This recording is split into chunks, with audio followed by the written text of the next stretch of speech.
sejam muito bem-vindos ao primeiro programa dessa season nova do ProTalks. Estou muito feliz em estar aqui novamente e receber vários convidados com vocês, né? Bom, pra gente poder começar antes, vocês sabem que tem sempre aquele recadinho rápido de patrocinador, então vamos lá. Agradecer a Cooler Master dessa vez, né? Que tem um mouse aí MM711, o modelo, muito bom, inovador aí, traz muita qualidade em design, cabo leve, durável, RGB, pesa muito pouco, 60 gramas, menos de 60 gramas, aliás, que resulta em movimentos muito rápidos e sucessão muito boa para você jogar o seu joguinho, jogar aí o seu FPS, jogar o que quer que seja, né? O seu MOBA, seu MMO, enfim. Digita no chat exclamação Cooler Master para você poder aí acessar mais informações, tá certo?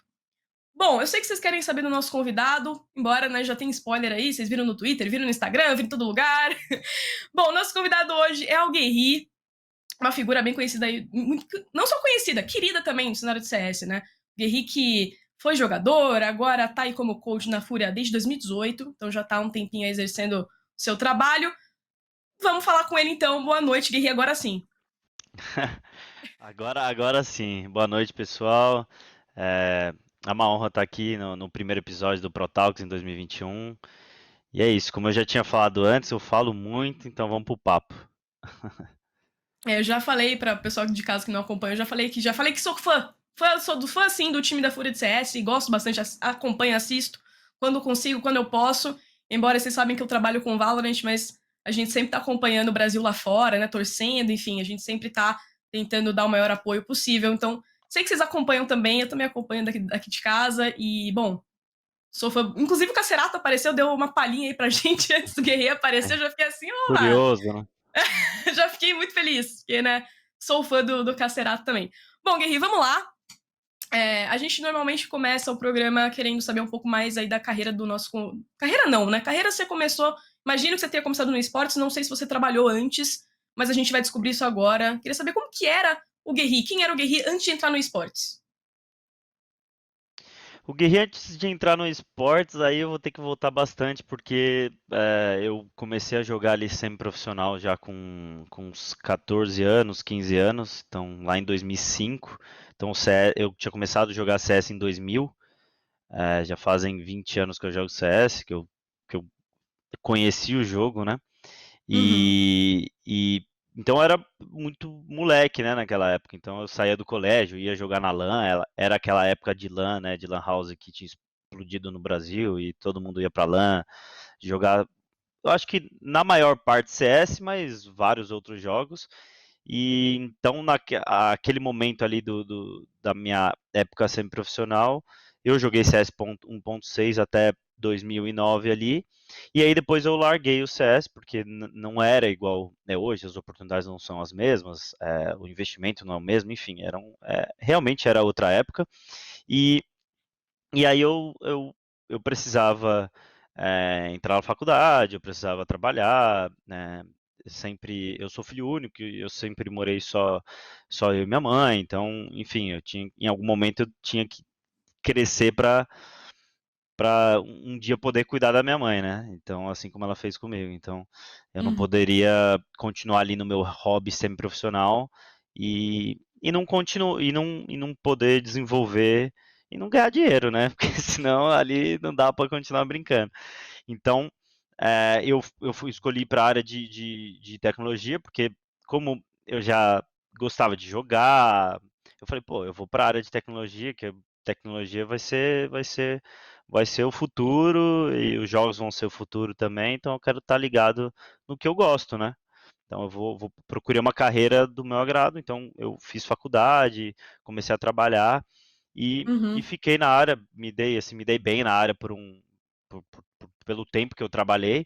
Eu trabalhei até 2017, mas voltei a conhecer o CS em 2015. Então eu fiquei de 2009 a 2015 sem ver nada de CS, assim, tipo zero, não sabia de nada. E foi bem a época daquele time da Luminosity que veio, foi para os Estados Unidos e aí começou a incomodar aqui fora.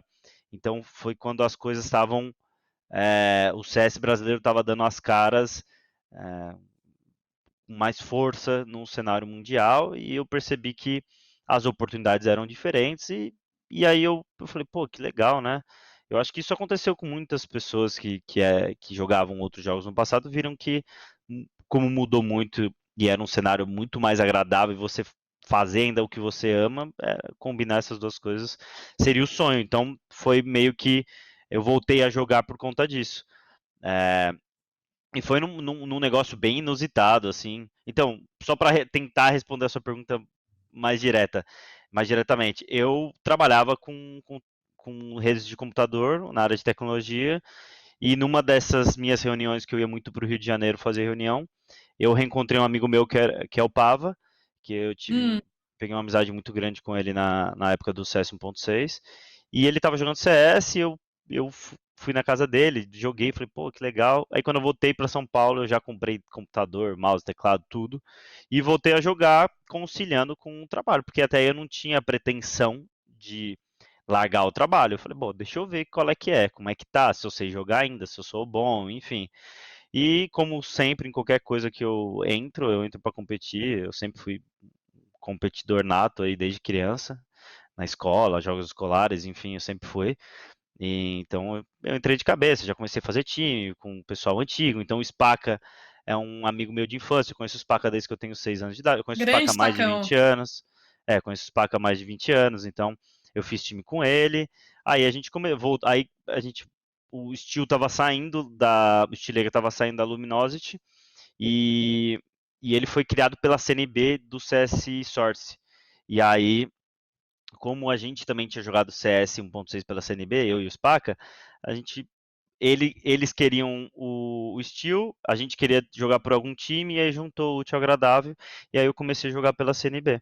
Então, foi essa a minha inserção de volta ao cenário competitivo foi assim. Tá. O primeiro jogo que você jogou foi CS, né? Foi esse primeiro contato, assim, esportes, imagino que sim, né? Se não foi, fala pra gente, mas seu primeiro contato com jogos, assim, no geral, foi realmente com CS? Você sempre jogou só CS? Como que foi? Se a gente falar de jogos de computador, computador, sim, computador 100% CS. É óbvio que depois que o CS entrou, abriu portas para outras coisas, mas muito mais na área de hobby. Mas eu sempre fui aquele old school chato de, cara, CS é CS, eu não quero jogar mais nada, e sempre foi meu amor, né? Se eu Uhum. fosse jogar qualquer outro joguinho ali, eu ia cansar rápido. Eu queria competir mesmo no CS. E qual foi a outra pergunta? Ah, se foi isso que me fez entrar no competitivo? Sim, foi. Eu entrei no competitivo mesmo no CS, e aí não larguei mais. Tá. Então, seu trabalho ia bem, né? Você falou que as coisas estavam, né, com seu trabalho com tecnologias, estava Sim. realmente. E você era feliz fazendo isso? Ou você viu uma oportunidade, de repente, de entrar numa coisa que te faria mais feliz depois no competitivo? Como que foi essa questão de transição? Porque você falou, né, que realmente as coisas estavam indo bem. Né? O que que te fez querer mudar de carreira, ou tentar uma carreira nova, ou tentar algo novo? Olha, na verdade eu não esperava, assim, eu estava muito bem na minha área, eu era feliz, sim. É óbvio que eh, eu tinha muito trabalho, enfim, uma vida comum de muito trabalho, pré-pandemia, né, uma vida comum, né.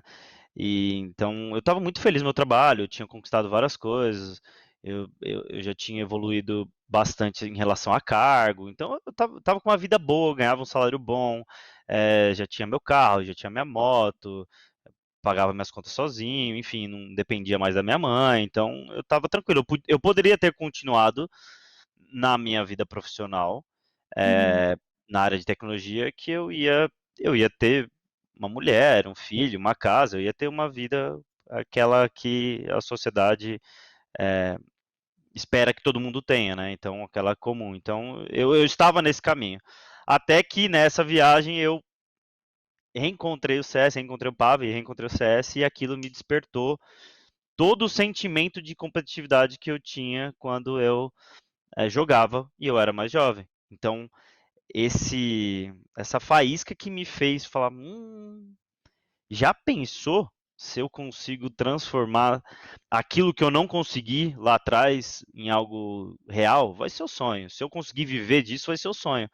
Então, como eu tinha grana, eu podia investir no meu computador, eu podia investir, eu conseguia gerenciar o meu tempo entre trabalho e CS. Só que o que começou a acontecer? O que normalmente acontece.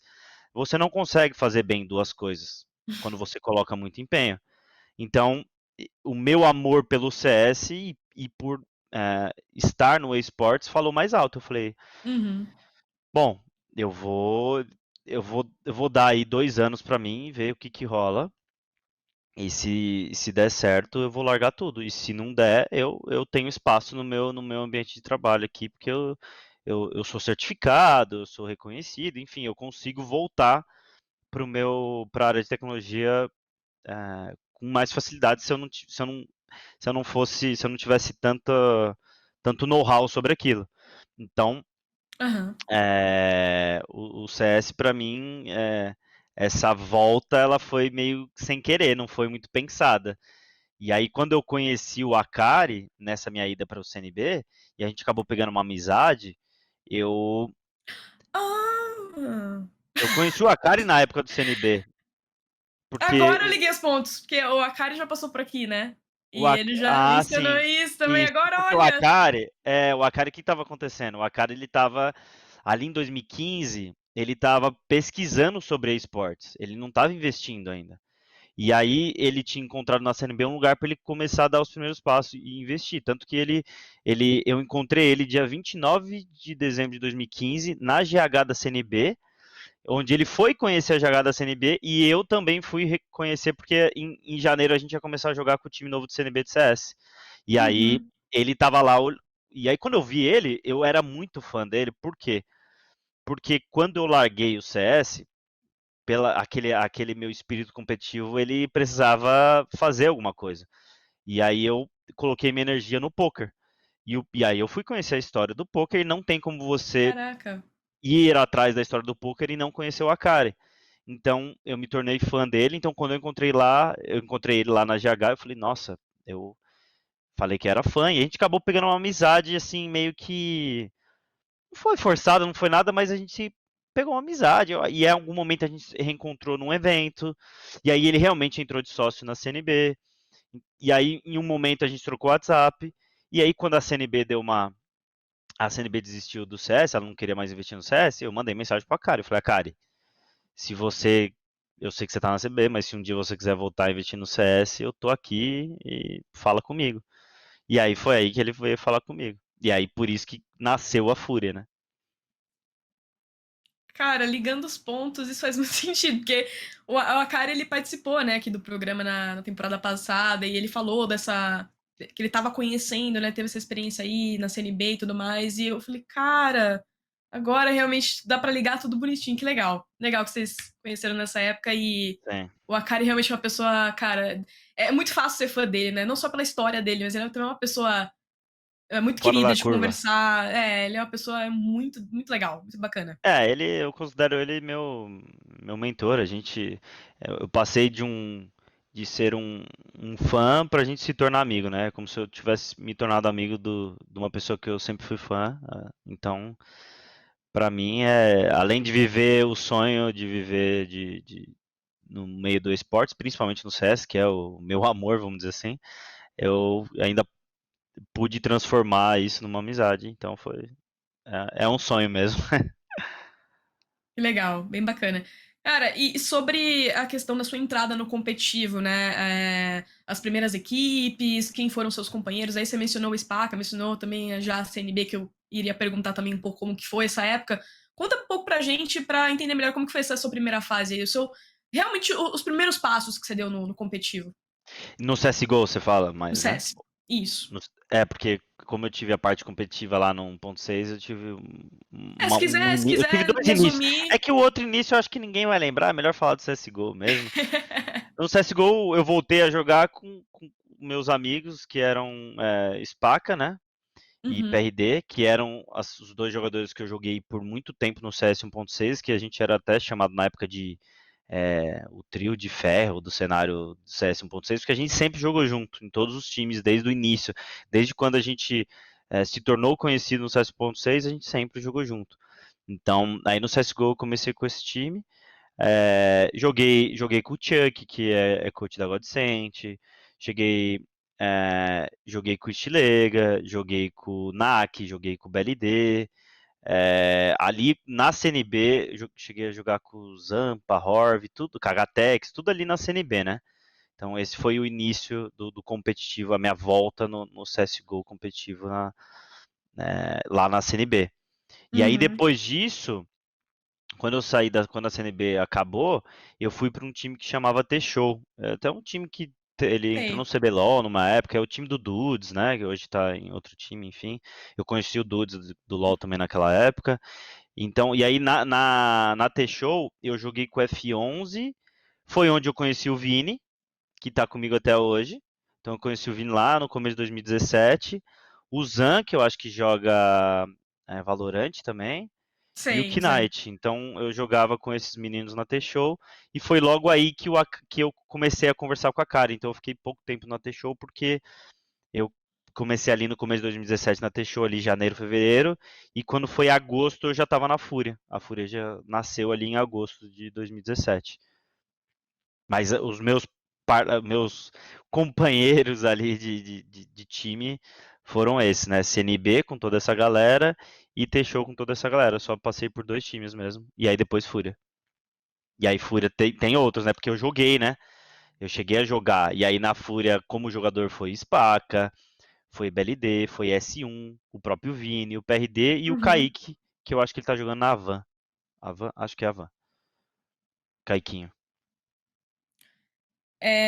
Quando que foi o momento que você percebeu que você queria realmente viver daquilo? Teve um episódio, né, que você se recorda, algum momento da tua vida que você falou, cara, agora eu tô 100% decidido, eu quero viver de esportes. Assim, era como pro player ou você já tava, você ainda não tava 100% decidido, você tava tentando? Como que foi esses períodos de decisão, assim, sobre o que você ia querer pra sua vida? Quando a CNB acabou, ali no fim de 2016, e aí quando começou 2017, eu falei, bom, o que eu vou fazer? Eu ainda estou trabalhando, eu já quero sair do trabalho, já estou naquela, não quero mais trabalhar, que eu já não amo, porque agora eu amo outra coisa, e eu não vou conseguir fazer os dois juntos por muito tempo. Então, ali no começo de 2017, eu parei para pensar, eu falei, bom, se eu perder meu trabalho vai ser ruim, porque eu não vou conseguir ter a liberdade que eu tenho, eu preciso, enfim, tenho conta para pagar, então eu não posso simplesmente sair do trabalho e me arriscar em alguma coisa sem ter alguma base ali. Então eu falei assim, eu pensei comigo, eu falei, olha, eu vou me dar esse ano de 2017 para ainda trabalhar e jogar, dar meu máximo e ver o que dá. Se não der bom, vou largar. Eu já tava, eu me coloquei esse objetivo, né? Porque eu não queria olhar para trás e falar, poxa, será que eu poderia ter tentado um pouquinho mais? Então, eu sempre uso muito essa frase, que eu prefiro me arrepender de uma coisa que eu fiz do que de alguma coisa que eu não fiz. Óbvio, no lado bom, né? Não de Uhum, algo ruim, né? Mas, então eu tomei essa decisão. E aí, quando eu tomei a decisão, calhou de eu estar conversando com a cara. Então, quando rolou, falou assim, bom, rolou Fúria, aí foi a hora que eu falei, eu vou viver, agora eu posso largar o meu trabalho, porque agora eu tô com a Kari. Então, tipo, eu não tava mais é, jogando algo no escuro, eu tava com algo mais fixo, uma base, assim. O Akari, o cara, enfim, não é que eu coloquei minha vida ali na mão do Akari, mas eu senti essa confiança que eu poderia, se eu tivesse que me jogar, tinha que ser ali. Eu não poderia, não tinha outro spot, tinha que ser ali. E foi, eu me joguei. Aí eu falei, bom, esquece, não vou mais, não vou, agora vai ser de cabeça. Porque até aí eu passei 2016 inteiro na CNB trabalhando e jogando. Então, eu acordava às 6 da manhã, ia trabalhar, fazia academia, enfim, viajava para o Rio, fazia bate e volta, chegava às 8 da noite, começava a treinar, treinava até 2 da manhã e tudo de novo. Então, eu passei esse ano de 2016 fazendo isso porque eu falei, agora eu quero muito fazer isso virar. Então uhum. agora ou vai ou racha, né? E sobre Você mencionou um pouquinho antes do programa começar, né? A gente tava falando um pouco de idade, você brincou aí, 30 anos, se eu fosse mais novo, estaria jogando. O que que te fez jogar, em primeira instância, o que que te fez querer competir, né? Querer se tornar um pro player, e por que que você decidiu depois parar de jogar? Ou não foi necessariamente algo que você realmente decidiu, mas que foi acontecendo? Como que foi esse processo? Eu acho que ali, logo quando a Fúria começou, eu tive a oportunidade de não continuar jogando. Mas eu não tinha maturidade para entender que aquilo já era bom para mim naquele momento. Eu tinha o ego de jogador de querer vencer como jogador. Como na minha época não tinha, mas não existia você vencer sendo coach. O coach não era uma profissão, né? Lá quando eu jogava 1.6. Então eu queria ser campeão sendo jogador. Enfim, era a minha ambição. Então, quando começou a Fúria, bom, vou ser jogador. Então, eu só mantive a mesma ambição, o mesmo ego de jogador. E, Uhum, e a transição entre jogador e coach, ela não foi fácil para mim. Então, não foi algo que eu queria, não foi algo que eu achava que eu precisava naquele momento.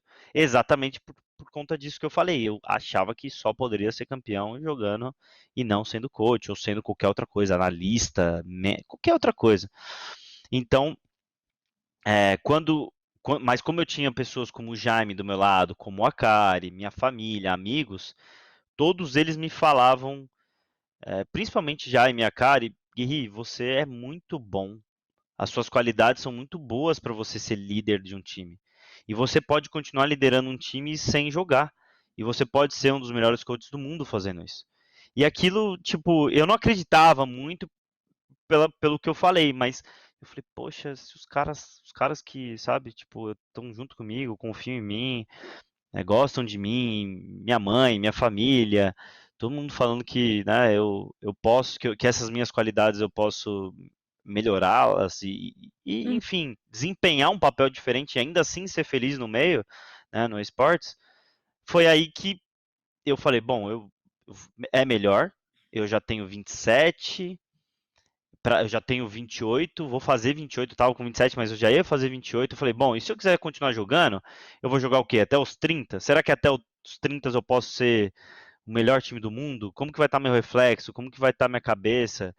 Daqui a pouco eu vou querer casar, ter filho. Eu não vou conseguir ser jogador profissional com a vida que o jogador profissional tem de alto desempenho. Então eu falei, bom, é a hora. E se eu começar agora, eu vou estar na frente dos outros lá na frente, porque eu já tenho uma bagagem de uma vida profissional. Então eu falei, bom, aí juntou tudo isso, eu falei, bom, eu vou fazer isso, mas eu virei pro Jaime e falei, Jaime, eu vou dar meu máximo, beleza, bora, não foi fácil, não quero, mas eu vou. Mas se eu não gostar do que eu tô fazendo, e se eu não perceber que eu não tô tendo impacto no que eu tô fazendo, eu vou largar a mão e vou ser sincero com vocês, eu vou tentar mais, enfim, eu não tenho medo de me arriscar e voltar a ter que trabalhar na minha vida comum. E só que na primeira semana eu já falei, por que que eu não fiz isso antes? Então, já foi tranquilo. Você lembra o porquê que você se sentiu assim? Teve algum episódio ou teve algum momento assim que você se sentiu realizado logo no início? Teve várias. É que foram tantas experiências, mas eu acho que desde o começo, quando eu percebi que eu conseguia ter impacto na evolução dos meninos, não só dentro de jogo, porque dentro de jogo às vezes você dá uma call, ou às vezes você cria uma smoke, ou você fala que fazer aquilo é bom e o cara vai e faz e dá certo. Ou, ó, cuidado que os caras fazem isso, vamos fazer tal coisa e dá certo. Tudo isso são realizações, né? Mas eu acho que a maior realização mesmo é quando você percebe que você teve um impacto na evolução na vida da pessoa, né? Então, quando eu olho pro Yuri, pro Cacerato, pro Art, pro Vini, pro próprio Henrique, pro Abel, enfim, todos os jogadores que jogaram muito comigo e eu vejo que eu tenho impacto e que eu tive impacto, para mim é algo que faz valer a pena, né? Tipo, me faz entender que eu tô no lugar certo e que eu só preciso continuar evoluindo, continuar aprendendo, estudando, enfim. E é só que eu vou continuar sendo feliz, essa felicidade não vai ser momentânea, né? Vão existir mais momentos felizes no futuro. Óbvio que vão existir momentos tristes, enfim, mas eu vou buscar, porque não é a felicidade contínua que eu busco, né? Eu busco momentos felizes. Então se eu continuar aqui, eu vou conseguir. E aí é isso que eu penso mesmo. Até hoje, né? Bacana. Não, faz muito sentido esse. Até perguntar se rola um apego, assim, eu queria imaginar um pouco mais como que é estar um pouco no seu lugar, né? Porque às vezes eu imagino e é muito difícil você acabar não desenvolvendo uma relação mais pessoal, né? Como que vocês entendem essa questão de relação profissional pessoal, né? Com De, os de você. jogadores? De você chamar atenção, né? De você ser realmente o coach, mas você ser também um amigo. Como que você entende essa questão? Não existe, não tem como eu não ter relação pessoal com os jogadores. A relação pessoal, ela é, assim, se você separar isso, é, você vai estar indo para o caminho errado. É necessário você ter uma conexão. E não quer dizer amigos, é, tipo, melhores amigos, mas uma conexão de fora do jogo. É necessário. Então, isso eu tenho facilidade de ter, porque eu sou um cara muito comunicativo, brincalhão. Então, foi fácil de acontecer isso com todos eles. Então, essa parada de guerrilha autoriza, enfim, não é muito uma parada tipo, eu que mando, rapaziada. É uma coisa como se eu fosse o irmão mais velho ou o pai mesmo. Então, tipo, eles me respeitam por saber que eu tô fazendo o melhor pra eles, sabe?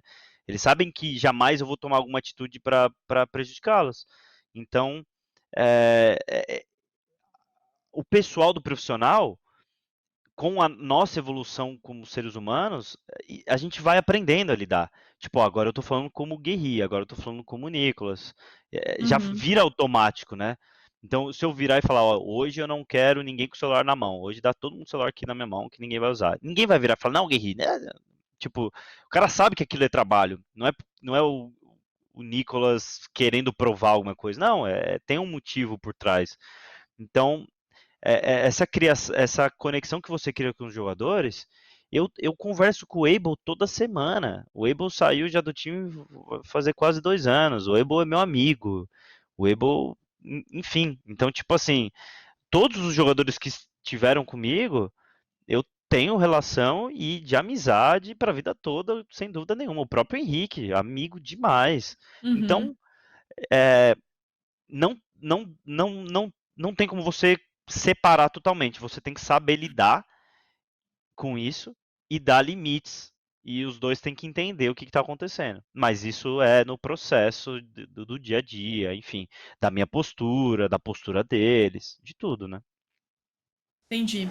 E eu quero saber mais dessa história aí, né, da carreira do Guerri como coach, né? Falamos de coisa boa já, você falou um pouquinho da relação, falou um pouquinho aí de momentos que fizeram você perceber que era realmente isso que, né, que era uma coisa que te fazia feliz. Então eu quero saber de desafio agora. Quero saber de momentos aí em que você pode ter se questionado, você pode ter ficado um pouco aflito, né? A gente sabe que a carreira não. Nenhuma carreira, né, tem só coisa boa, mas tem momentos complicados também. Tem algum momento, Uhum. algum episódio que você lembra que foi algo realmente muito complicado, ou foi um desafio pra você enfrentar, foi alguma coisa que te ensinou alguma coisa também? Acho que eu lembro. O primeiro foi a minha transição, né? Sem dúvida nenhuma, de jogador para coach. Esse foi um momento que eu aprendi bastante. É, eu ganhei muita maturidade, eu tive que ganhar muita maturidade ali naquele momento. É, também, outro momento é ir morar nos Estados Unidos, né? Deixar a família, amigos, enfim, todos os seus entes queridos e ir em busca do seu sonho 24 horas por dia.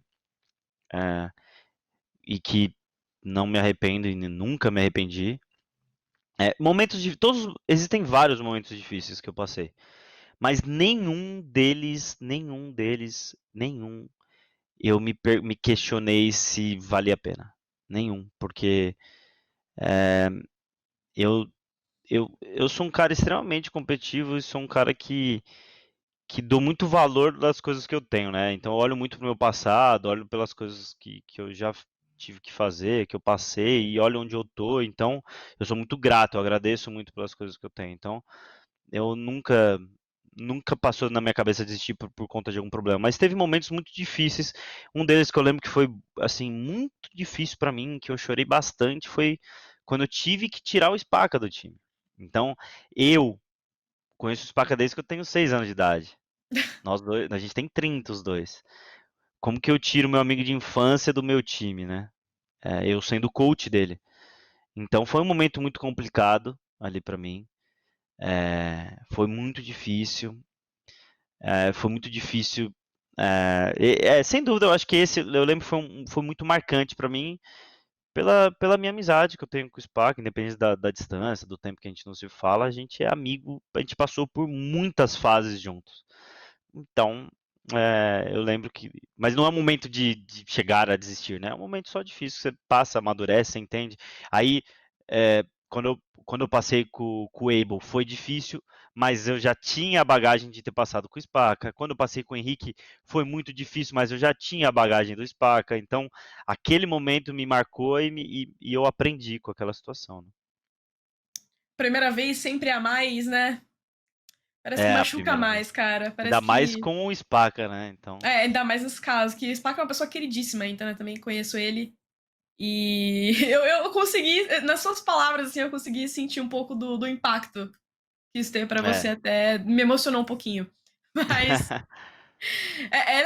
cara, é incrível. Tem poucos momentos, assim, que eu realmente sinto o peso do que o convidado tá falando, mas nesse momento eu consegui sentir, né, na Foi sua voz, pesado, foi assim. pesado. Ele sabe também. Mas pelo menos, né, como você falou, isso te ensinou bastante coisa, né? Agregou Sim. bastante e a amizade sempre vai continuar, imagino. Outra pergunta agora que eu quero saber muito, né? Existe título mais importante pra você, Guerri? Ou imagino que todo título, claro, é importante, mas existe algum que teve um gosto ali extra? Se sim, qual? Assim, o gosto extra pra mim, individualmente falando, com toda certeza foi o campeonato que eu joguei, que foi a gente estava na segunda divisão nos Estados Unidos da liga, que chamava MDL, e, e os melhores times estavam na Pro League, né? Uhum. E aí, a gente, desde quando a gente chegou nos Estados Unidos, a gente estava vai pela terceira divisão, passa da terceira para a segunda. Aí a segunda a gente joga, não tem vaga para a primeira, então a gente joga 6 meses sem poder competir, sem poder disputar para ir para a primeira. Aí a gente vai para essa segunda vez na segunda divisão e aí tem uma chance. E essa chance é a chance que você tem para passar para a primeira divisão. E aí eu tive que jogar no lugar do Abel, que o Abel teve problema com visto, e eu tive que jogar, então foi um peso grande para mim. E a gente foi campeão. Foi um campeonato em LAN, que era só essa partida que valia a vaga para a primeira divisão, em Dallas que a gente jogou.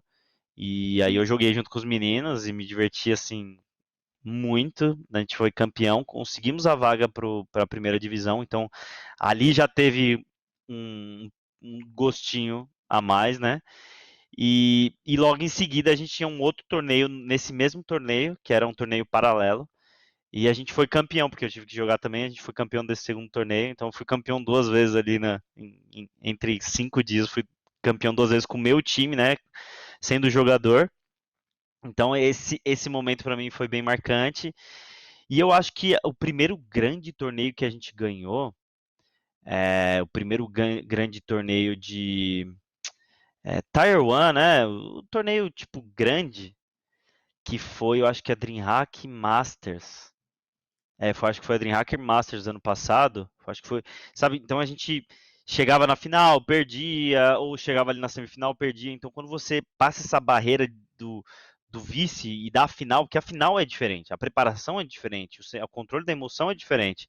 Então também essa DreamHack, ela foi um alívio, assim, bom. Tanto que depois a gente ganhou mais uns 3. Passou essa barreira aí, foi que foi.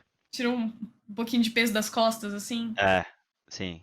Não é fácil, é difícil. Para o público não tem esse sentimento, né? Mas essa barreira de jogar um campeonato grande e chegar numa final e conseguir lidar com todas as emoções que estão passando ali e você ser campeão, ela. Você pode ver que tem diversos times em vários esportes que são vice ou passam por muito tempo não conseguindo ser campeão de alguma coisa, até que eles começam a ganhar e depois começam a ganhar vários. Isso acontece em basquete, futebol, isso acontece sempre. É uma situação realmente bem recorrente, né? Tocar num assunto. Agora que você falou de título, né? Vamos falar um pouquinho de polêmicas também, né? Em julho do ano Opa! passado. Junho do ano passado, a Fúria MBR, durante a Blast, né, protagonizaram aquela polêmica do pós-jogo, né? As acusações ali de falta de fair play, se não me engano, foi da MBR, né? Aquele Uhum. episódio. Foi aí que nasceu o meu meme. Cara, eu queria que você explicasse um pouquinho, resumidamente, né, o que rolou para quem Uhum. não lembra, né? E como que foi a sua atuação naquele episódio? Você como coach, né? Você como um dos responsáveis aí pelo time, né? Carregando essa responsa. Como que foi para você esse momento ali? Basicamente a gente estava num jogo bem ali na Blast, um jogo decisivo, onde o jogo tava 12-11, 12-12, ia quebrar a economia. Enfim, era um round importante ali, como sempre, jogo contra brasileiro, não só contra o MBR, mas contra qualquer time brasileiro que a gente joga, existe um emocional é, a mais, né? E, e aquele jogo não era diferente, né? Era aquele momento também onde a gente já tinha se tornado um time no ranking acima deles, então tinha aquela rivalidade entre quem é o melhor time brasileiro, o MBR com muita torcida, a gente com uma torcida menor, enfim, normal, né?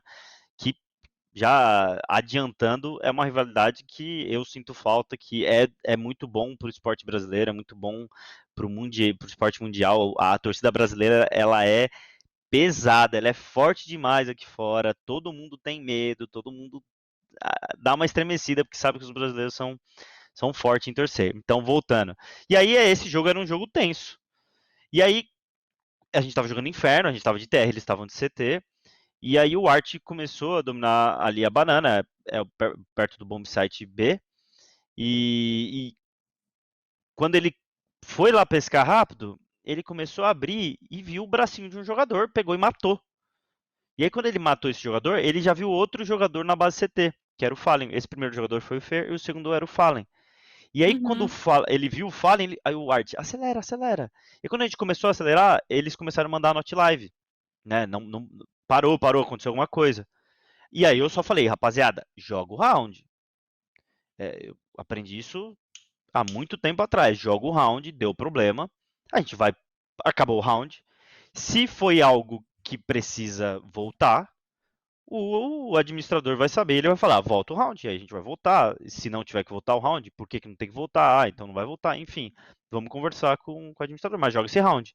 Nem, não para de jogar, né? Não give assim.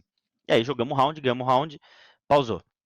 Fui lá para conversar com os administradores. Ah, tal, tava lagando a internet dos meninos, do Fer, do Fallen, enfim, e o Fer morreu travado. Só que na nossa tela, o Art falava, não tá travado. Eu vi, ele tava realmente numa posição que deu azar. Foi tudo feito para dar merda, sabe? Então, ele tava exatamente numa posição que parecia que ele tava jogando normal, só que ele tava travado. Aham. E aí o Art, não, tava jogando, tava jogando. E aí os administradores falaram, não, já rolou um dano no começo do round, de HE lá na banana, então não pode continuar. Ou não pode não, tem que continuar e não vai voltar o round. E aí os caras falaram, não, mas travou muito, tal. E aí falou que tinha vídeo. Eu falei, tá, então manda o vídeo. E aí eles não mandaram o vídeo, e quando eles postaram nas mídias sociais, eu vi o vídeo. E aí eu vi de fato que travou demais. Eu falei, mano, travou muito, volta. Eu falei, rapaziada, não tem jeito, Art, ele realmente estava travado, tem que voltar. E aí foi aí que eu falei, volta. Então, por conta desse. O maior erro nessa situação toda foi. Os meninos da MBR acharam que a gente tinha que voltar só acreditar e acabou, sendo que está envolvido um monte de coisa ali naquela situação, envolvido patrocinador, Sim. vaga, enfim, um monte de coisa está envolvido aquilo. E a gente vamos ver o que tem que fazer, né? Qual é o certo, porque o que é pela regra, o que todos os campeonatos têm que fazer é isso. Quem manda é o juiz. Não é de mim, eu não posso mandar nada, entendeu? Quem manda é o juiz, esse é o certo, esse é o correto a se fazer. Independente se vai ser bom para mim ou não, eu já falei para os meninos, se um dia acontecer qualquer coisa com a gente, não tem o que fazer, é os caras que mandam e vai ser assim. Então, teve esse erro, e aí o principal, acho que na minha opinião, foi o de ter ido para o público, né, para a mídia social. Se tivesse sido resolvido ali, Uhum. internamente, entre o torneio e a gente, não tinha tido todo essa crise, né? Away, né? E, e tinha acontecido o jogo normalmente, ia ganhar quem for melhor. Eles foram melhor naquele momento no jogo mesmo, eles mereceram a vitória. E normal, rivalidade que segue, que é da hora demais. Então, mas foi. E aí também teve um ponto muito importante que foi a parada do Guerreiro Autoriza, porque eu falei, não falem nada, não discutem, não fiquem conversando, porque vocês não vão resolver aí. Quem vai resolver sou eu aqui. Deixa que eu resolvo. Então aí houve essa brincadeira do autoriza, né? Porque realmente sou eu que tenho que resolver, não são os jogadores. Eles têm que. Até porque essa situação é uma situação complicada. E a gente tá num jogo que qualquer coisa que desfoca é prejudicial. Então, rapaziada, continua focado aí, continua conversando do jogo que eu vou resolver aqui. Não desfoca. Justo. Justo. Foi um episódio que, né, as redes sociais deram aquele auê todo, né? O pessoal começa A a cada galera um tomar gosta. o pessoal cada um começa a tomar partido, né, de cada coisa, e aí vai, né? E aí vai. Mas acho que eu mesma que nem acompanhava tanto CS o ano passado, eu vi esse episódio e eu entendi o que aconteceu, né? Mas queria saber mais da sua perspectiva aí, como que foi na época, mas. Né? Eu acho que também ficou marcado, né? Uma coisa que ficou marcada, vai tá na história, enfim. E normal, não tem. Assim, Não, assim como o bug do coach, né? também. Outro que foi também no mesmo ano, né? Ano passado também, O ano né? passado. E essa história também explodiu, né? Não só, no caso, não estavam envolvidos só aqui times brasileiros, mas Mundialmente falando, né? mundialmente falando, foi um tema aí do CS polêmico, né?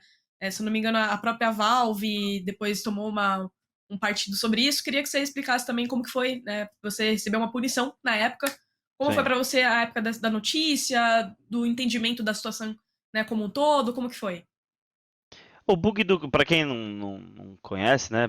O bug do coach basicamente era que o coach ele tem que são 5 jogadores de cada lado e aí o sexto jogador, que é o coach, ele vai para espectador. É uma posição que você escreve lá coach CT ou coach TR, que aí é o lado que você está sendo o coach do time, e você só consegue enxergar a tela dos seus jogadores, né? Você não consegue enxergar a tela dos seus inimigos, senão não Uhum, faria sentido nenhum.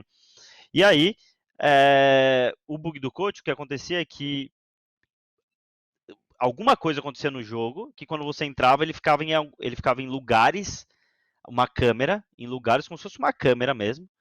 É por isso que começaram a brincar do Cypher, né? Do Valorant. Então, fica uma câmera no lugar do mapa e você consegue mexer o mouse. Então, você fica parado num lugar aleatório que você pode pegar a informação é, que você não deveria pegar, porque você deveria estar na câmera só dos seus jogadores. uhum, E essa bomba estourou ano passado, só que o que foi falado é que isso acontecia fazia muito tempo, eu acho que desde 2015. Só que foi acontecer comigo em 2019 e eu não sabia o que era. Eu não tinha entendido o que tinha acontecido. Então, quando aconteceu, eu tomei um susto e falei: eu vou dar alt tab, não vou ficar no jogo e nem vou falar que deu, nem vou falar nada, vou deixar os meninos jogar e vou ficar atrás deles. Então, o meu jogo ele ficava muito no alt tab, porque eu não queria poder aproveitar daquela informação ou alguém poder olhar aquilo, né? Então, eu só dei alt tab, ou seja, deixei o alt tab para quem não entende, eu deixei uma outra tela na frente do meu jogo para não ver o jogo e eu voltava para apertar tab para ver economia, então eu consegui para poder ver economia, para ver se ia ser eco do outro time, se eles tinham dinheiro, enfim, e uhum, dava para ver. Então eu fiz um vídeo explicando, né? E com a gravação daquele jogo que mostrava a nossa comunicação, onde em nenhum momento eu passei alguma informação que, que era que era um fair play, né? Ou que não era um fair play ou que prejudicava outro time. Então, em nenhum momento eu passei nenhuma informação. Então, por conta dessa minha prova, né, que eu fui o único coach que conseguiu provar através dessa minha gravação do próprio jogo, eu tive uma punição menor do que a dos outros coaches, e eu tive uma punição de 4 meses. E essa punição de 4 meses ela foi de setembro até janeiro. Aí eu voltei dia 28, acho que de janeiro. 28, 29, uma coisa assim. Acho que 28 de janeiro. Aí eu voltei. Então foi isso que aconteceu. Teve coach que foi banido por 3 anos, por 2, Caraca. por 8 meses, 10 meses, enfim. A minha punição era de mais meses, só que por conta das minhas provas, ela teve um abate, né? Ela teve Aham. um. Como que fala? Teve uma. Esqueci a palavra. Mas teve um Diminuição, abate né? ali. Teve um abate. Em vez de ser 10 meses, foi 4. Então, 60% de abate ali. Então, quando a Valve lançou falando que também vai punir para os próximos Majors, né? Que o coach não vai poder participar. Aí não ficou claro como que vai ser definida essa punição. Se eles vão utilizar o mesmo abate que a própria ESIC, que foi o órgão que definiu essas punições, como que vai ser? Então ainda está meio obscuro. Ninguém sabe exatamente o que vai acontecer quando se fala de mundial, né? De Major. E as punições, então, foram que os coaches eles iriam ficar afastados, né? Dos times, não poderiam atuar como coaches por esse Durante a período. partida. Durante Ah, a tá, partida durante a só. partida. Eu poderia fazer meu trabalho normal, no dia a dia, né? Mas não poderia estar lá Eu não poderia na estar partida. durante a partida oficial, ou seja, começou 15 minutos antes do jogo, eu não podia estar na sala. Acabou o jogo, eu poderia já entrar, abraçar Ah, os entendi. meninos, enfim. Isso foi meio que pra todos, só mudou mais ou menos ali a duração, né? A duração. Pra mim foi a punição das punições. Foi realmente insano pra mim, foi difícil demais. Sério, você sente que foi um baque, assim, no sentido de você realmente encarou isso como uma das piores coisas que poderiam acontecer? Como que foi? Cara, não, eu não encarei assim, tipo, muito como a pior coisa que poderia acontecer. Eu encarei mais, tipo, caramba, eu vou ter que passar por essa. Agora é nova. Agora é os meninos saberem lidar sem eu estar lá e eu saber lidar de não poder fazer nada durante o jogo. Não, então, quando aconteceu e aí houve a punição, eu falei, rapaziada, vai ser um processo de evolução pra gente. Usem isso como uma oportunidade de crescimento, porque a gente não jamais ia poder passar, jamais eu ia fazer isso de propósito para a gente evoluir. Ia ser Sim. muito difícil. Então, já que aconteceu, vamos usar como se eu tivesse a gente se testando. Então, eu aprendi muito e eles aprenderam muito também. Eles se tornaram melhores e eu também me tornei melhor por conta desse. Então, um problema, uma punição, a gente fez do limãozinho, a gente fez a limonada ali e foi bom pra caramba. Que interessante. E o retorno, depois desses 4 meses, como que foi? Vocês já tinham acostumado com um tipo de método ali? De repente você voltou? Como que foi? Ou foi O melhor ter retorno é voltado? basicamente jogar com 5 jogadores e jogar com 6. Então, foi só adicionou, né? Foi meio que tirou um peso das costas dos moleques e volta alguma coisa que ajuda bastante, né? Então, foi uma adição ao invés de teve que mudar alguma coisa. Não, rapaziada, a gente tá correndo aqui uma maratona com peso no pé e agora a gente tirou o peso no pé, agora vamos que vamos. Sem ser prepotente, né? Porque eu tô falando que o meu trabalho junto com eles ali, eu consigo fazer a diferença. Então, quando eu Uhum. não tô lá, tá faltando alguma coisa. Então, os outros times têm essa outra coisa e a gente não, né? Justo. É uma. Com certeza é algo que faz muita falta, né? Claro que tem que. Tiveram que aprender a Sim. lidar ali sem você, mas voltar é muito bom também, imagino, né? Foi um. Hum, voltar foi maravilhoso, pô. Tem nem, foi muito bom. Eu tava ansioso, eu fiquei um pouco nervoso, sim, ali no começo. Então, mas foi assim. Eu tive duas estreias, né? Uma com o Honda e uma com o Júnior, né? A com o Honda. Eu, eu ganhei? Não, a com o Honda. Não lembro agora, mas eu ganhei com o Júnior, então que a gente jogou contra a NiP, né? E eu acho que o meu retorno a gente ganhou também. A gente ganhou também o nosso retorno. Foi contra a Cloud9. Ó, Eu acho que foi contra a Cloud9. Foi. começando, retornando bem. É. Foi bom, foi bom. Eu ganhei nos dois retornos aí. Queria saber, Guerri, de você, como que é a rotina sua como treinador, né? O que que você, como que é o teu trabalho, né? Você acorda, você já tem uma rotina já dentro do time Uhum. programada, imagino que tem as screens também. E depois que você responder isso, eu queria saber também, adicionando uma pergunta a mais, como que a pandemia impactou o seu trabalho, se impactou e em que níveis, né? O que que você pode mencionar que mudou bastante no teu trabalho, na tua rotina com a pandemia? A rotina ela muda muito dependendo do momento que a gente está vivendo, né? Então, por exemplo, a pandemia fez a gente mudar a nossa rotina. Mas se a gente, quando a gente está numa vida comum nos Estados Unidos, a gente tem a parte da manhã para fazer coisas pessoais, né? Ou seja, se eu quero ir para academia, se tem que resolver uma coisa em algum lugar, enfim.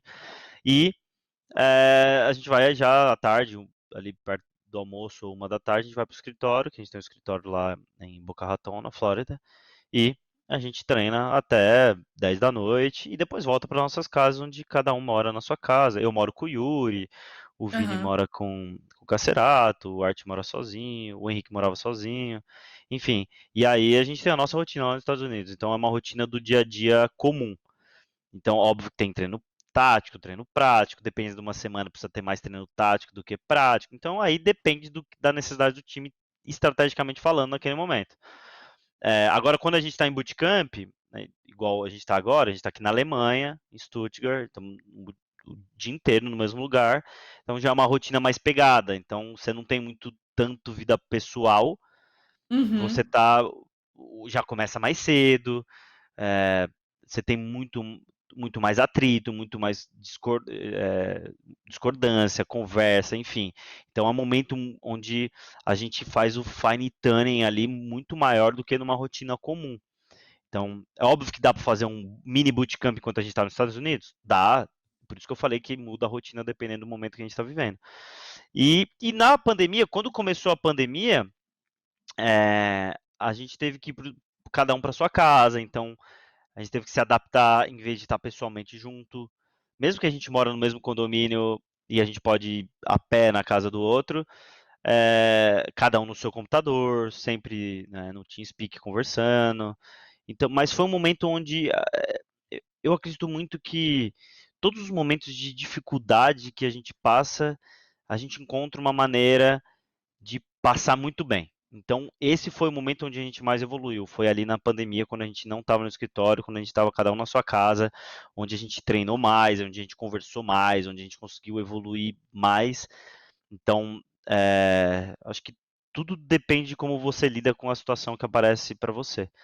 Mas aí é só dando mais um insight. O meu trabalho, óbvio que ele muda dependendo do que está acontecendo. Se está na pandemia, se estou na pandemia no bootcamp, se eu estou numa rotina normal nos Estados Unidos. Mas basicamente eu organizo a rotina, converso taticamente, estrategicamente, comportamentalmente, enfim, a gente tem várias conversas e treinos práticos para lidar com tudo que um jogador de alto desempenho precisa lidar, né? Como que ficou a questão da. Imagino para você que mora fora, né? Bem mais complicada a questão de vir para o Brasil ver amigos, ver família, né? Queria que você, se puder comentar também um pouco para os jogadores, como que é esse impacto, né? De ficar. Eles já ficam longe, né? Mas e por conta da pandemia agora que ficou pior, né? Ficou mais difícil viajar, tem mais dificuldades, tem mais desafios. Como que tá essa questão aí para vocês, né? Você sente que os jogadores eles estão um pouco mais ali, às vezes mais desanimados, né? Tem essa ansiedade por conta do momento que a gente está vivendo? Eu acho que depende de cada jogador, né? Cada jogador tem um perfil. Tem aquele que sente menos e aquele que sente mais esse sentido da família, né? Independente do perfil, é óbvio que todo mundo sente em algum momento. Mas é um momento diferente, né? É um momento que a gente realmente precisa se adaptar. A vida de um jogador de alto desempenho não é uma vida comum. A vida pessoal com a profissional, ela se entrelaça muito. E você precisa realmente deixar coisas para trás e saber lidar com esse tipo de sentimento para poder buscar o seu sonho e poder competir pelo mundo, né? Então isso já é uma coisa que tem que ser uma predisposição que toda pessoa que quer ser jogador profissional de alto desempenho aí, Não tem o que fazer, é isso. Mas é óbvio que cada um lida de um jeito, né? Não tem jeito. Nós temos pessoas para lidar. A staff da Fúria é muito grande e a gente consegue cercar muito bem isso para ajudar todo mundo que tem alguma necessidade maior, que precisa de alguma coisa, precisa de um apoio, enfim, de qualquer jeito. Como a gente, como eu sou, acabo virando esse irmão mais velho, o pai, a gente consegue criar esse círculo entre a gente para se ajudar bastante, sabe? Uhum. Mas eventualmente acaba rolando, imagino, né? Lógico, Esse abalo lógico. emocional, né? Pela distância. Sim, mas é uma coisa que tem que saber lidar, porque não tem escolha. Essa é a vida que a gente escolheu, entendeu? Não tem E escapatória. também não tem como escapar da pandemia. É, pior Gostaríamos, mas ainda, não né? dá. Eu gostaria que não tivesse a pandemia. Mesmo assim, sem pandemia, ó, 2018, a gente escolheu Hum. passar o final de ano, virar o ano nos Estados Unidos para poder treinar mais. 2020, pandemia, não, 2019, viajamos o ano inteiro e só fomos pro Brasil na virada do ano, né, em dezembro. 2020, pandemia, o ano inteiro sem ir para o Brasil também, só voltou em dezembro. Ou seja, querendo ou não, a gente está acostumado já. Acaba fazendo ali parte da rotina, né? Não, não dá pra fugir Sim. muito, né? Não dá pra fugir muito, não Não, tem. não dá. Bom, Guerri, você foi um dos primeiros técnicos a manifestar a vontade de ter um sexto jogador, né? Sim. Alguns times vêm fazendo isso, vêm fazendo de uma maneira legal. Eu queria que você mencionasse um pouquinho pra gente o que você espera, né, de evolução com essa novidade. Legal. Eu fiz até uns stories esses dias falando sobre isso, que muita gente pergunta pra mim sobre o Honda, sobre o sexto jogador. É, a nossa escolha pelo Honda, ela foi exatamente já sabendo que esse processo ele ia acontecer, né? Um processo de lapidar o Honda, né? O Honda é um jogador que não jogou muitos campeonatos no Brasil, não é um jogador estrela do Brasil, consagrado, enfim. É um jogador que conhece o CS há pouco tempo, joga CS, joga bem, tem mecânica boa, se comunica bem e vamos trazer ele para o mais alto nível possível, lapidar ele para ele se adaptar ao nosso time. Então, esse é o processo que a gente está passando agora. Então, o Honda está em todos os treinos, ele participa de todas as discussões, ele dá as opiniões dele, ele escuta as opiniões, ele pergunta, ele vai atrás, ele anota, ele joga FPL, né, que é FPL é tipo, não sei se você sabe, mas para quem não sabe, é basicamente 5 contra 5, uma partida de CS comum, só que entre os melhores jogadores do mundo que jogam na Europa, jogam em times, enfim. Simple, Nico, os maiores do mundo jogam lá, entre eles com um time misto cada um, que cada capitão escolhe, e aí ele tá jogando lá também entre os melhores, então ele tá volumando o CS de alto nível diferente, não que no Brasil não seja alto nível, mas a Europa Hum. é maior, né? Não tem jeito. Então, esse processo do Honda, ele é um processo de evolução, onde ele está num processo de evolução muito rápido, muito rápido, muito rápido, com muita coisa acontecendo, e em algum momento, quando eu perceber, a staff da Fúria perceber que está no momento de colocar ele, a gente vai colocar. Agora, vai, não é certo se vai ser por mapa, se vai ser, enfim, é, vai ser muito mais a necessidade. Pô, contra esse time vai ser bom o Honda jogar. O Honda já sabe jogar em várias posições. Então ele tem que ser um jogador coringa, né? Na minha opinião, ele vai ser muito mais um jogador coringa do que aquele jogador que vai jogar só aquele mapa. Mas pode ser que aconteça isso também. Então ainda a gente não tem que tomar essa decisão ainda. Ela é precoce se for tomar agora. Isso é bem interessante, né? Porque o pessoal normalmente associa esse reserva, né? O cis player a um jogador que às vezes vai tentar brigar a posição com alguém, né? Vai ter essa briga de ego. Como que você vê essa discussão? Você acha que se Ótimo, for feito da maneira certa, maravilhoso, tem que ter mesmo. acho que tem que ter. É. Atleta de alto nível é isso aí. Você pode pegar qualquer esporte que tem aí, existe reserva. No basquete, troca por minuto, às vezes. No Uhum. vôlei, troca por minuto. No futebol, você tem três. Enfim, essa competição ela é sadia. Não tem muito esse negócio de ser sombra ou de querer tomar o meu lugar. É um time. Se você encarar que todo mundo tá ali, tá trabalhando para o time ser melhor, não é para você ser melhor, é porque o time vai ser melhor, você automaticamente vai ser melhor. E ter essa competição, ela é extremamente. Se você sabe lidar ela e ser saudável, é bom. Não tem muito Sim. tomar lugar. Então, tipo, os meninos aqui eles já entenderam isso. É, enfim, eles evoluíram muito como ser humano, por isso que a gente sempre foca muito e sempre focou. O DNA da Fúria é esse, da gente trabalhar as pessoas como seres humanos, não como só jogadores. Então, a gente, esse processo foi bem feito com os meninos, eles estão, assim, são gigantes hoje.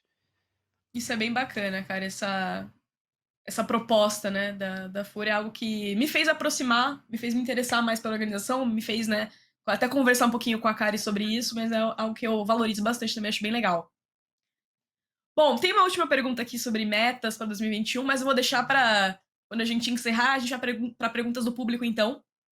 Ixi, Coisas que as pessoas mandaram aí para você no Twitter. Vamos lá, Gui, vamos ver. vamos lá. Ó, o Dominique, Felipe H. Freire, mandou lá no Twitter. Quais são as maiores dificuldades dentro do CS que uma pessoa passa quando começa a jogar para ser pro player? Cara, a principal é que os jogadores querem ter resultado muito rápido, né? Você quer ser bom muito rápido, você quer ganhar as coisas muito rápido, então normalmente não tem paciência. Então, a maior dificuldade que o jogador passa não é dentro de jogo, é fora de jogo. Normalmente é isso, porque você precisa entender o que está acontecendo na sua vida e que para ser um atleta de alto desempenho, se você pegar atletas olímpicos, eles treinam durante 4 anos para disputar uma prova de 10 segundos. Então, é a mesma coisa no CS, não é rápido. Demora, é difícil, É tempo, né? é Tem que tempo. respeitar o tempo. Tem que Dá para respeitar o tempo. chegar E óbvio, querendo, tem que se né? dedicar muito, tem que se dedicar muito, né? Se você pegar entrevistas de grandes jogadores aí, atletas olímpicos, os caras treinam 365 dias durante 4 anos seguidos, sem folga, para disputar, sei lá, Michael Phelps, para disputar aquela prova ali. E acabou. Só espera mais 4 anos. Então, tem que se dedicar muito. Não tem jeito. Porque o que acontece é que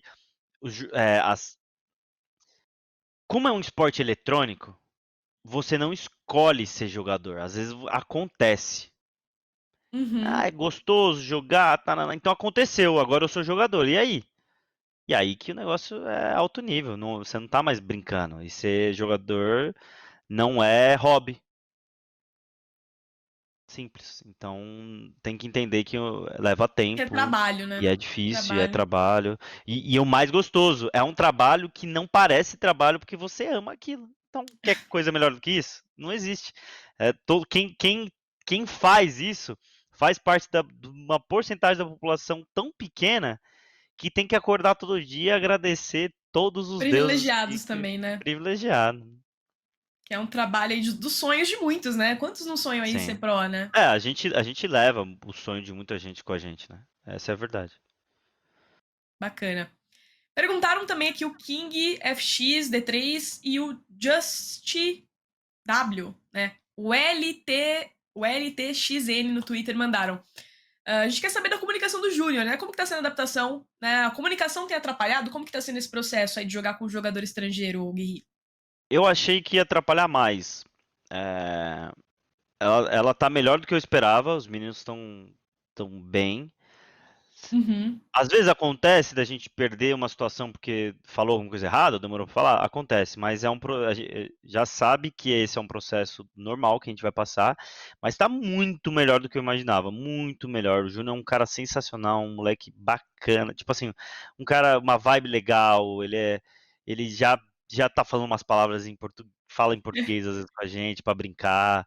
é, a gente se entende bem, ele gosta muito de estar aqui com a gente. Então, eu estou muito feliz de ter ele aqui comigo, conosco, e, eu entendo mais que esse processo, esse começo, ele vai ser mais difícil, não tem como. Mas é como tudo, é muita mudança, né? Muda jogador, é um jogador que não está acostumado ao nosso estilo de jogo, e muda idioma, enfim, é bastante coisa acontecendo e tá gostoso demais passar por tudo isso junto com eles. E aí dá-lhe tempo de novo, né, para as coisas caminharem, porque Sim.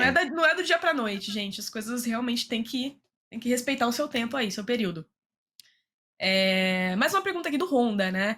O Joãozinho, @GameZown, quer saber, será que é possível, né? Vemos o time jogando uma Dust 2 com a introdução do Honda na equipe? Aí o cara foi longe, hein? Pô, olha, eu não vou falar não e nem sim. É, 50%. talvez. 50%, Guerri. 50%, 50%. Vamos manter os 50% que é bom. Pode ser que sim, pode ser que não. Pode ser que sim, pode ser que não. 50%, uma boa Adorei, pergunta. adorei. Bom, então tá respondido, Joãozinho. Depois você vai cobrar o Guerri lá no Twitter. Pode cobrar, pode cobrar. O Abner, para encerrar nossas perguntas do público aqui, ele perguntou como que você vê o desenvolvimento de uma maior autonomia do time durante a sua ausência como coach nos jogos? Então, foi exatamente o que eu falei, né? Isso aconteceu e a gente teve dificuldades e a gente teve que lidar com essas dificuldades. Como que a gente lida? Então, durante esse processo, a gente amadureceu e individualmente falando, cada jogador mesmo entender qual é o seu papel, já que eu não estava lá. Então, tem alguns papéis que você ganha por eu não estar lá, entendeu? Então, foi doloroso, ó, para mim, para eles, mas foi importante. Mas foi algo que você acha que acrescentou algo de, né? Eles Com aprenderam certeza, algo. com Que certeza, bom. com Você toda também. certeza. Há males que vêm pra bem, né, Guerri? Há males que vêm pra bem. Lógico, mas todos, tem que ser todos. Tem que Tem que tirar transformar. o negativo ali, né? Tem que O tirar. negativo. Tem que tirar Você o arranca o negativo positivo. e só puxa o positivo. É isso Exato. aí. Da poeira. Tem que levantar a poeira ali e puxar o que tem de bom.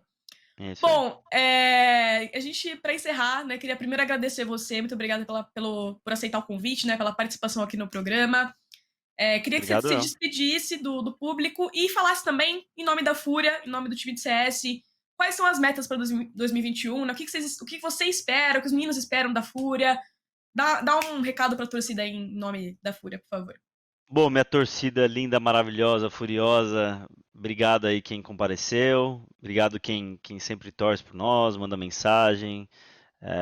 Pode ter certeza que, como eu disse aqui, a gente leva o sonho de vocês conosco e a gente quer sempre levantar a bandeira do Brasil da melhor maneira possível. É por isso que a gente está aqui, deixando tudo para trás, vivendo esse sonho que é para a gente viver de CS e poder competir e levar a bandeira do Brasil.